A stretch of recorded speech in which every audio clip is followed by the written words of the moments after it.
to the Feed You podcast, giving you the real scoop on raising your business to new heights. Expert education, inspiration, and motivation to fuel your purpose, your passion, and your profits. Here's your host, Elisa Connor.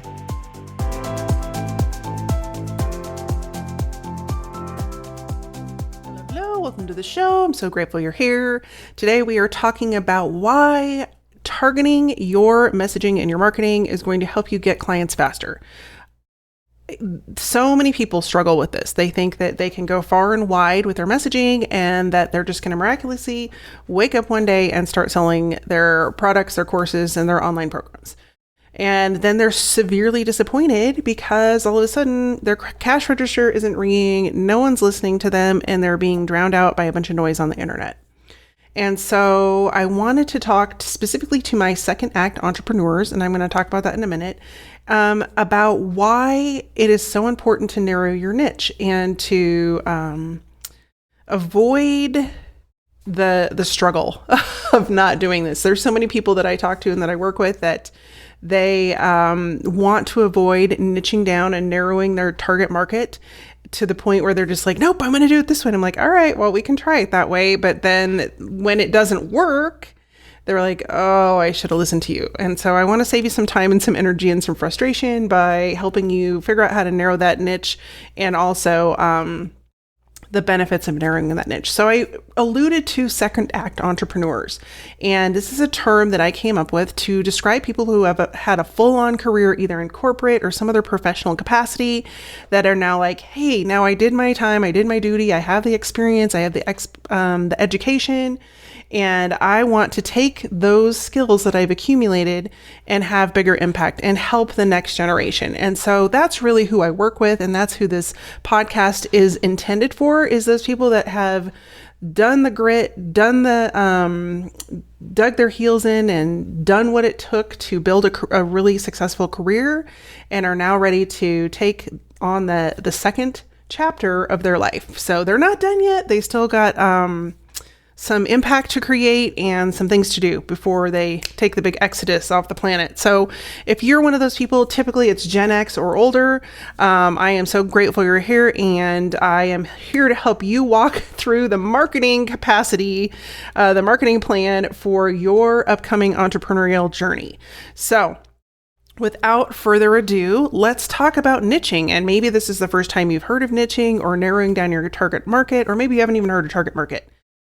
But where I see people go wrong, and when I say wrong, I don't mean that you're doing it wrong because you don't know what you're doing, is what it amounts to, is you don't understand the marketing thought process behind why you're doing what you're doing. And so a lot of times I will work with second act entrepreneurs and they're diving in and they want to serve everybody. And they're like, nope, I need to serve all the people.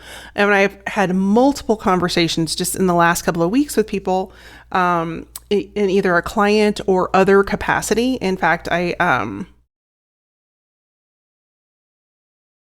was invited out on a luncheon with my mom and some of her friends, and one of her friends I've known my whole life. She was turning 75, and we had a surprise luncheon for her birthday. And at that luncheon, I was across the table from another lady who was a neighbor of theirs who I had actually never met before. But she asked me, she said, well, what do you do? And I said, well, I run a marketing company. And what I do is I help people take their experience and their expertise and create an online program out of that so that they can reach more people, they can have more impact. And she goes, well, what does that mean? And so I said, well, tell me about your daughter. Because she was telling me her daughter had a fitness and whole health system that she did with people in a one-on-one situation. I said, well, a lot of times they run out of time in a day and they want to be able to help more people, but there's only so many hours that they can work with people one-on-one. And I said, so what I do is I help them take what's already working with their clients and we turn it into an online program so that they can have 2, 3, 5, 10, 20 people doing the same program, the same process that they do with their one-on-one clients in an online program. And so she was really excited about that. I said, and when it really hit it big was during COVID when nobody could leave their houses. And so now you've got this influx of people that are online. And I said, what's really important is that she needs to figure out a way to stand out from all the other people that have those online fitness or online programs. And there are definitely different industries that are struggling with this and struggling to move online in a fluid way. And I would say health and fitness is either you're doing really well and you've acclimated really well, or you're 100% struggling. And I've worked with both. So anyway, the reason that we're bringing up that is that because I told her if she really wanted to get traction with an online program that she needed to niche down and talk specifically to a very specific audience, in fact, a specific person. Because when you're afraid to narrow down your niche and you're trying to serve everyone, you will not attract anyone because you're just blending in with all of the other noise. In fact, it's getting so competitive online that the way to a quicker conversation and a quicker transaction is to have a very targeted conversation, almost one-to-one conversation with people before they even realize it. In fact, the conversation you're having isn't even with their conscious self, it's with their subconscious, because they're going to tune in and hear what you're saying and go, hey, wait, that's me. And so one of the ahas I had during a client call this week, or in the last month, I guess, was that I made the statement, you need to market wide, so go out to a wide audience of people, but you need to create messaging that is very narrow and specific. And so when I say that, I'm saying you are talking to one specific person. When you have that conversation with one person, it's not just going to apply to that one person.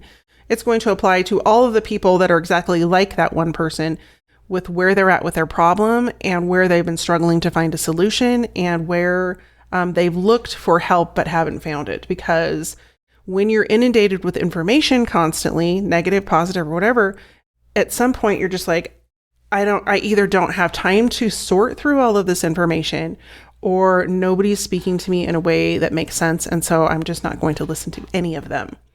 And so a great example of this is the weight loss industry. All you have to do is turn on the TV. Like, I don't watch a lot of TV, and we had the plague come through our house in the last 2 weeks. Literally, all of us were sick. And so I probably watched more TV in the last 2 weeks than I have in the entire year. And I turned on like regular TV, and I'm like, oh my gosh, there's so many commercials.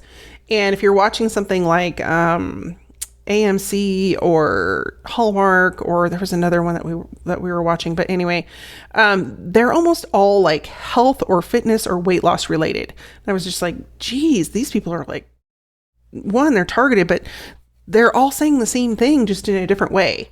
And so when you look at the weight loss industry, the people that get traction are the people that say something a little bit differently. And one of the most impressive commercials that I've seen recently that talks about this, that is more in tune with who people are becoming, is, and even like who they want to be related as, is one is Peloton, where they're talking about how you're creating a community online with your online fitness.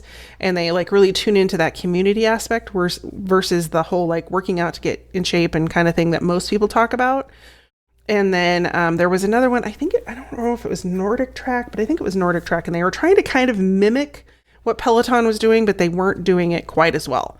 And so the Peloton people had it specific. Like, they're like, we already know you work out. We know that you like to ride your bike, and you're using the app, or you want to use the app. But really what sells Peloton is the community and sort of the lifestyle of being a Peloton owner, or a Peloton participant. And so that's really what they focused on, and they've targeted their marketing around that. So go and check out that ad to get a really, good idea of how that can be done. In fact, I'll link it in the show notes that you can find for this episode at elisaconnor.com. Just either go to podcast or to ACC TV, and I'll have it linked in both of those spots. So how do you narrow your messaging? And why do you want to narrow your messaging? Well, one, when you start to narrow your messaging, people will assimilate with what you're saying, because you're starting to talk to them on a level that is a conversational level. So you're starting to create a conversation and create connection, just like that Peloton ad I just talked about. People are craving, especially now, connection, because we've been isolated from each other for somewhere between 16 and 20 months, almost 2 years because of COVID. And so people are craving connection and they're starting to want to get out there. And there's this kind of go out, pull back, go out, pull back, because we don't really know what's happening with COVID. And so when you can create online connection and connection through your social media posts and through the content you're creating and through your ads and through all of the different things that you're doing to promote your business, and create those conversations by talking to a specific individual, their little ears are going to perk up and they're going to pay attention. Whereas if you just say all entrepreneurs in the world that want to learn how to make money, everyone's saying that. Here's the 3 things you need to do to make money. And usually it's not the 3 things you need to know. Side note. But if you are really specific, like former corporate entrepreneurs or corporate managers in the IT world who have had a full-on career and are now ready to take their IT skills and go out and do their own things so that they can have more impact, get their freedom back, make some money, and have a second act to their life, that is a very specific audience. When you're talking to second act entrepreneurs, you can get into their head, their conversations, their likes, their dislikes, and you get really specific. So that's one of the reasons I say I talk to the Gen X generation, because most of the people I work with and myself are from Gen X. So I can put things out there that people relate to, whether it's music or movies or lifestyle or the changes you're going through as your kids are growing or you're becoming an empty nester. I know a lot about that generation because I am well in sync with that generation. So whereas you have a lot of people that are like, hey, all boss babes. Well, that could be anybody. Like that could be any industry, any business. It could be just anybody out there. And so that's in the entrepreneurial world or even not in the entrepreneurial world. And so it just becomes this very intangible message that people will either just flip through or ignore. And so when you get really clear on your messaging and you start to narrow it down and you start to really identify who it is you're talking to and you kind of get in their heads, that's when people start to pay attention. And that's what I'm really encouraging you to think about with your messaging. And so just to reiterate that, like the one thing I want, come back to me if you've been multitasking. The one thing I want you to take away from that point is go ahead and target your marketing wide. Like if you're running Facebook ads, create a big old audience of people that you think would be ideal target market. But then when you're creating the messaging for that advertisement, get really, really specific. Start to get into the conversation mode and into the details that you know about the people that you want to work with and put those details in your ad copy. Because that's what's going to help you narrow down and identify the people that are actually going to be a good fit for you and for your programs. And then I alluded to the second point that I wanted to talk about is that people will start to self-identify and say, hey, that's me, when they start to read that really specific copy or hear you speaking that really specific copy or describing who they are. They're going to be like, hey, that is me. How do they know that? And you're going to, you may take a couple times to get in front of them for them to actually, want to take the next step in your funnel. But the more that you say that, the more that their subconscious is going to kick in and go, hey, she's saying that thing again. Wait a minute. That totally makes sense to me. And so when I talk about second act entrepreneurs, which is really the people that I want to work with, those people that are ready to have a bigger impact, the people that have had a successful career and they want more. They want to leave their mark on the world and they want to be able to say, hey, yeah, I had a career, but that was just the first part of what I did. Now I'm ready to really kick things into high gear and take names and trying to think of the saying, kick ass and take names, I think is what it is. But that's where they're at. They have the education, they have the experience, they are lifelong learners, and they see that there are people out there that are really struggling with things that they can help with. And so another example is that I have some family and friends that are in the construction industry. And I don't know if you know anything about the construction industry, but it's kind of a giant hot mess that's about ready to explode. So we've had generation after generation after generation of go to college, go to college, go to college, and nobody has been going into the trades. And so the trades are what creates all of the actual labor behind all of the architects, the mechanical engineering, all of the engineering fields, all of that stuff. The trades are the people that build that out. And so they are, the average age of a construction worker or somebody in the trades right now is 50 years old. And they are having a heck of a time trying to attract people into that career because they just, everybody's programmed to go to college. That's really what it comes down to. And so when I was talking with these people that are in the construction industry and they're higher up, they're project managers, they're, the interface for most of these companies because they've been there for 20, 30 years. And what they will say is that you have these brand spanking new engineers that come out of college and they're, peppy and they're excited and they are one hot mess. They do not know how to manage a project. Every project is behind. It's over schedule. It's over budget. And they don't even have anybody to ask because everybody is so stretched thin in that industry. They don't have time to train them.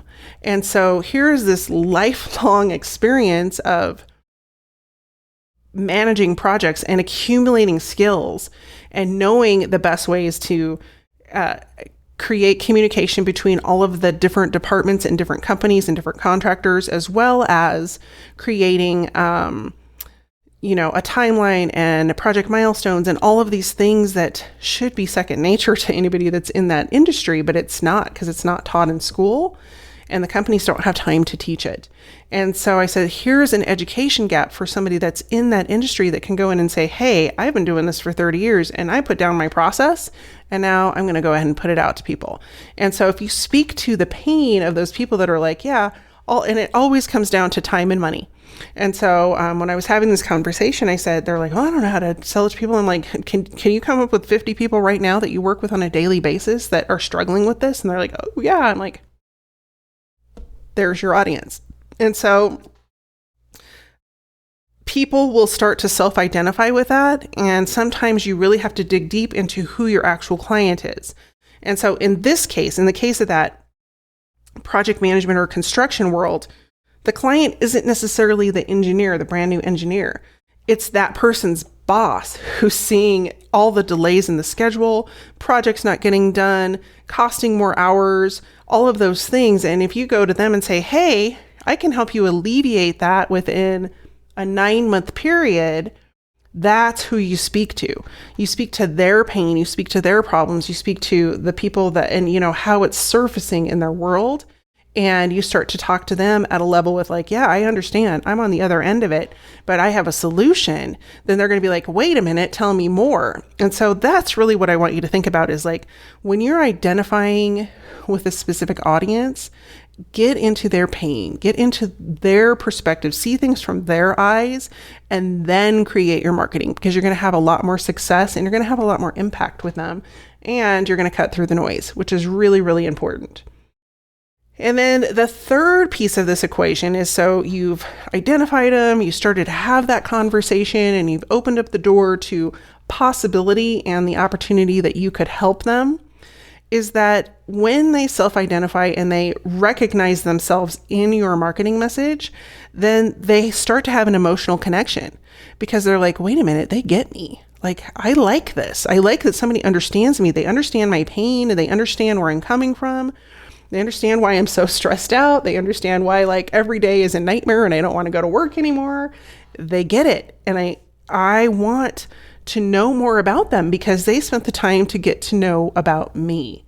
And I don't have an exact percentage, but a great percentage of purchases are not made off of fact. They are made off of emotions. So when you create that emotional connection with people, and I want to say it's somewhere up between 80 and 90% of all purchasing decisions are made on emotion. When you connect on that emotional level, it not only creates the opportunity for that initial purchase, but if you continue to nurture that conversation and nurture that customer, they will become a lifelong buyer. And so I think a lot of companies and a lot of entrepreneurs don't pay attention to the long-term relationship and what you can continue to offer people as they go through a program with you. And so I just had a conversation with a client of mine today. We had a consulting call this morning and we were having this conversation, and he has a program where he is putting people into a signature kind of mastermind program around self-help and psychology. And he's a trained therapist. He's done this for years and years. And part of his program is to have some one-on-one time with him as a therapist, but also to have some group coaching in the program. And I said, so, what happens at the end of the 6 months when they get done with the program? And he's like, oh, I don't know. And I was like, well, do you think everybody's going to be cured at the end of the 6 months? And he goes, no. And I said, so I want you to think about like, what would be the next step? And I said, could it be additional group coaching? Could it be, not everyone's going to go into a one-on-one model. And I know like for him specifically, because he is looking at, what are the next 5, 10, 15 years for me going to be like? I want to retire. I want to spend time with my grandchild, all these different things. I'm like, do you want to be tied to one-on-one sessions with people, keeping you from traveling and doing all the things that you told me you wanted to do? And he's like, oh, no, I really don't want to do that. I said, well, then that narrows it down. You probably need to create an ongoing group coaching session for people post the signature program. And he's like, oh, well, would I charge for that? I'm like, absolutely, you would charge for that. But that's what I mean is you're continuing that purchasing model with those people that have already invested with you, because it's much easier to keep people invested once they've already invested in an initial program to keep buying from you than it is to go out and get new customers. So just to wrap up what we've talked about today is, if you are diving into the entrepreneurial journey, or you have dove in and you're creating messaging, and you're trying to market your programs or your online course as a second act entrepreneur, and you're really struggling with that, I want you to think about niching down. And I mean really specifically niching. So the points I talked about were narrowing your message so that you're creating conversation, getting people to self-identify with your message so that they're nodding their heads and going, yes, that's me. Wait a minute, I want to know more. And then the third piece is to create an emotional connection through that self-identification. So go and narrow down your niche, come back and leave a comment and tell me what your niche is, because I would love to know. And let's get some feedback from each other. Let's see, narrow it down. And then sometimes we think it's super, super narrow. And then we're like, oh, wait, people say, I don't know what that is, or that's not narrow enough, or whatever it might be. And so leave a comment below, and we can help you work it out and get it even more refined, because a lot of times getting an outside perspective is really going to give you kind of an aha moment about where you are with your niche and narrowing down your market. So thanks so much for tuning in this week. It's been so great to reconnect with you, and tune in again next week for another episode.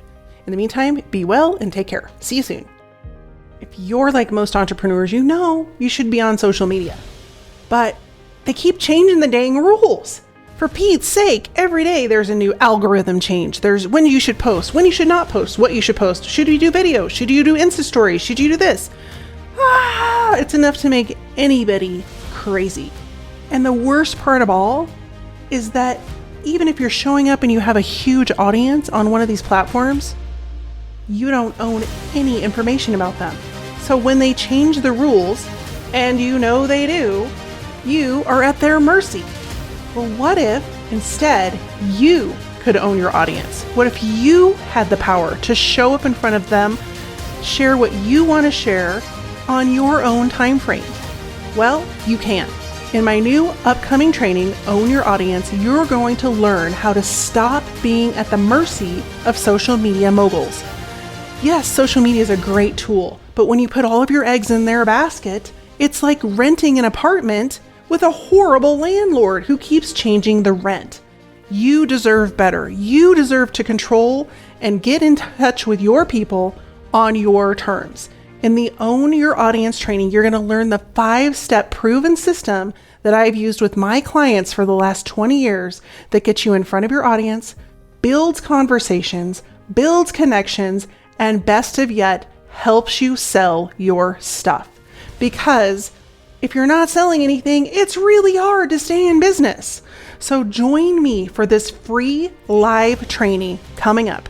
It is so easy for you to join and come and be part of this live training by going to alisaconnor.com/own your audience.